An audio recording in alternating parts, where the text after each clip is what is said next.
I've heard so many stories about strange things in Manila, ghosts in hospitals, spirits haunting old houses, shadows appearing on the streets.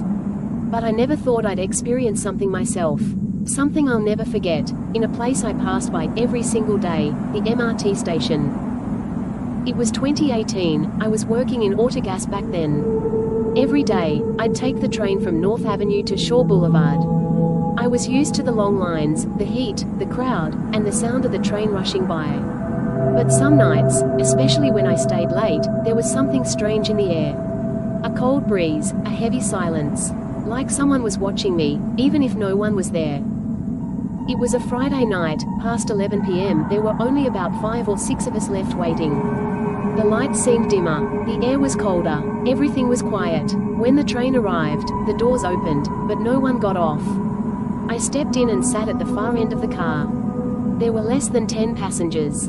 At the other end, some figures were standing still, not moving. They looked like shadows wrapped in smoke. I looked at the man sitting across me, but he was gone. I realized I was alone in that part of the train. I looked again toward the far end. They were gone too. I tried not to panic, but as the train moved, I felt a cold breath against my neck. I couldn't turn around. I just closed my eyes and prayed. When I got off at Shaw Boulevard, I almost ran toward the exit. I looked back at the train as it pulled away, and in the last car, I saw figures standing still. They were staring right at me, unmoving. From that night on, I avoided the MRT. I'd rather take a taxi, even if it's expensive, or walk, even if it's far. I thought it was over, but it wasn't. A week later, I went home earlier than usual. The station was crowded. I thought, it's safe. I got on the train, sat in the middle, headphones on, scrolling through my phone. When I looked up, there was a woman in white at the end of the car. Just standing there, her hair covered her face. She didn't move, not even as the train sped forward. No one else seemed to notice. Only me. When I looked again, she was staring at me. Pale face, no expression, eyes, grey, lifeless.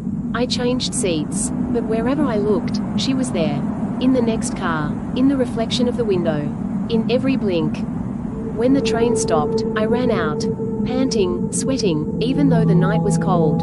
I looked back, and she was still there, staring, and just before the doors closed, she smiled, a cold, lifeless smile. Since then, I've been dreaming of her every night. I'm always inside the train, alone, and she's always there. Sometimes, she's not alone. Children, old people, faces bleeding from the eyes. All of them, just staring. Someone told me that years ago, a woman fell onto the tracks. They didn't recover her body until the next morning. Since then, people have claimed to see her, the woman in white, standing still, just watching. I don't know if it's really her, but I know I'm not the only one who feels it. Even now, sometimes in the bathroom mirror, a shadow passes behind me. Or in the bus window, a reflection of someone I don't recognize. Every time I pass by North Avenue, I feel eyes watching me from the dark. And if ever you feel a cold breeze brush the back of your neck while riding the train, don't look back, because they might not let you leave. You might become one of them. The train will stop, passengers will leave, but the ghosts remain.